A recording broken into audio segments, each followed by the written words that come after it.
శతమానం భవతి. భానుకి ఏమీ కాదు. తను ఎక్కడున్నా బాగానే ఉంటుంది. తప్పకుండా తను మన దగ్గరకు వస్తుంది. మనమందరం కలిసే ఉంటాం. ఆ నమ్మకం నాకుంది. పోలీసులు ఈ మాట చెప్పినా సరే మీరు మాత్రం దయచేసి దాని గురించి ఆలోచించకండి. మీ మనసులోంచి ఆలోచన అనేది తీసేయండి. ఆ ఊహ కూడా మన ఇంట్లో ఎవరికి రావడానికి వీల్లేదు.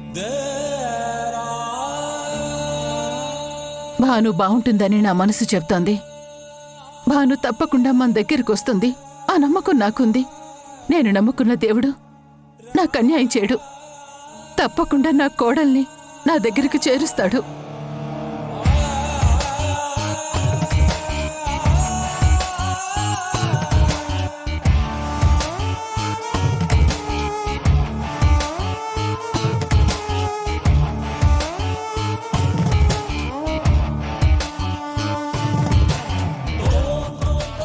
చాందిని, ఈ టాబ్లెట్స్ ఇంకా వేసుకోలేదేంటి?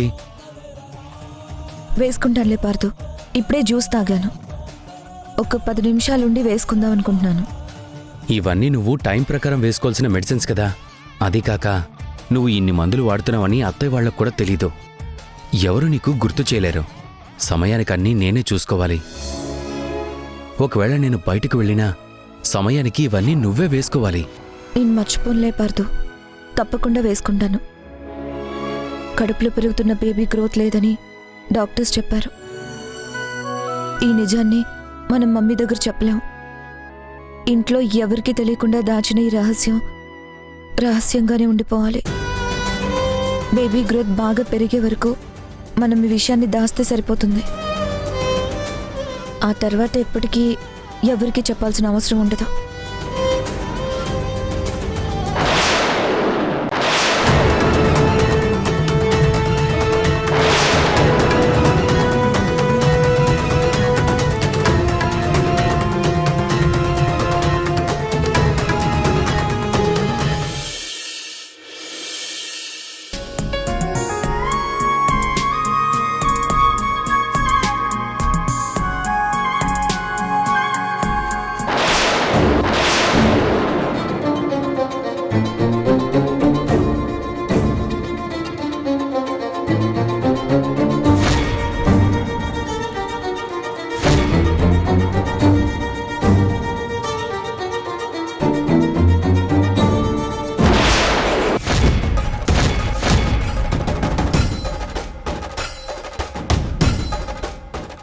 అరే, ఫోన్ భలే ఉందే.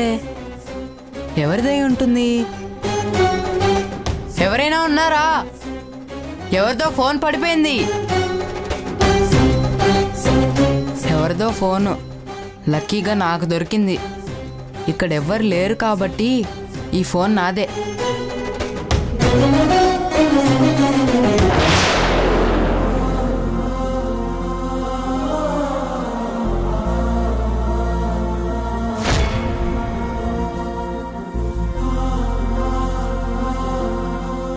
చూసావా వదినా? పాపం ఈ రాధ పరిస్థితి ఏంటో ఎవ్వరికీ అర్థం కావడం లేదు. గతాన్ని మర్చిపోయిందంట. తనకు ఏమీ గుర్తులేదంట.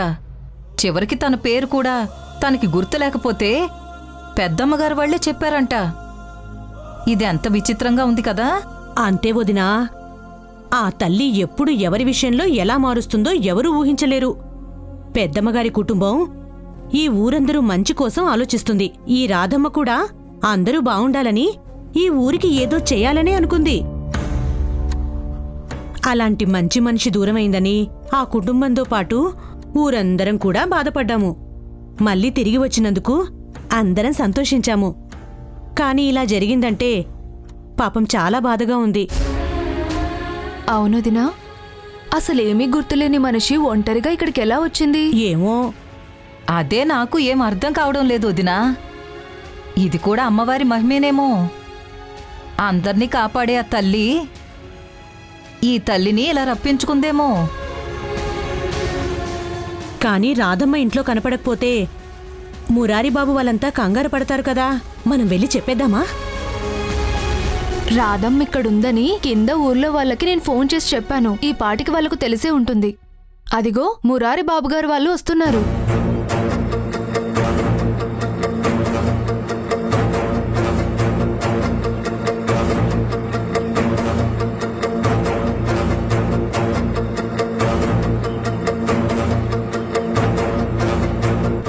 నమస్కారం అమ్మగారు. నమస్కారం అయ్యారు. నమస్కారం. పదండి ఇకెళ్దాం.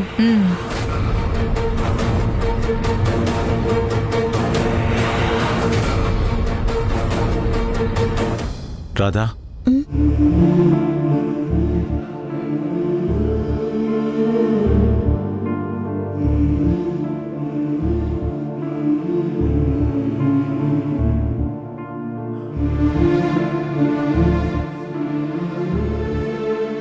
ఏంటమ్మా ఒంటరిగా ఇక్కడికొచ్చావేంటి? ఎవరికి చెప్పకుండా ఎందుకొచ్చావు? మురారి గారు నిన్న రాత్రి చెప్పారండి, ఈ గుడికి తీసుకొస్తానని. ఇక్కడికొస్తే నా గతం గుర్తొస్తుందని. నాకు గతం గుర్తు చేయాల్సిన బాధ్యత ఆయనకి ఎంత ఉందో అంతకన్నా ఎక్కువగా నేనేంటో తెలుసుకోవాల్సిన బాధ్యత నాకు ఉంది కదా. నేనెవరన్నది తెలిసే వరకు నాకు ప్రశాంతత లేదు. అందుకే తెల్లవారే వరకు ఎదురు చూశాను. సూర్యోదయానికి ముందే ఇక్కడికొచ్చి ఆ అమ్మవారి ముందు ఎదురుగా నిలబడ్డాను. ఈ తల్లిని చూసినప్పుడైనా సరే నేనేంటో నాకు తెలుస్తుంది అనుకుని ఎంతో ప్రయత్నిస్తున్నాను. కానీ ఏమీ తెలియడం లేదు. ఈ పరిసరాలన్నీ గమనించాను, ఏది గుర్తుకు రావడం లేదు. కనీసం చూసిన ఊహ కూడా తెలియడం లేదు. ఇంకా ఏం చేస్తే నా గతం ఏంటో నాకు గుర్తొస్తుందో నాకు అర్థం కావడం లేదు. నువ్వు బాధపడకు రాధా.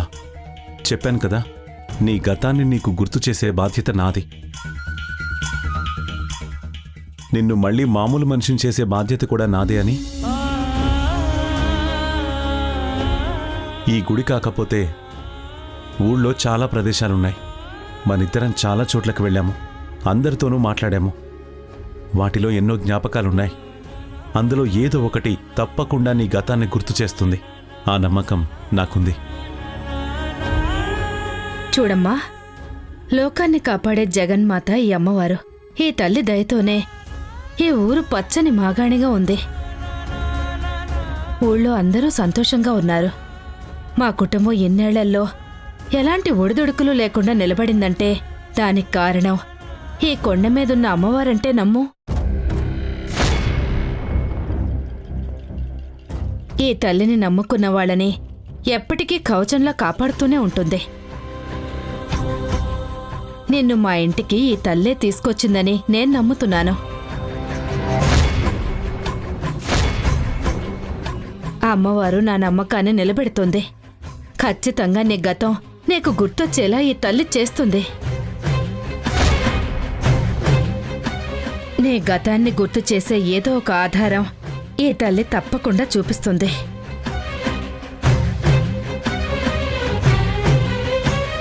పదమ్మా, ఇంటికెళ్దాం. పద.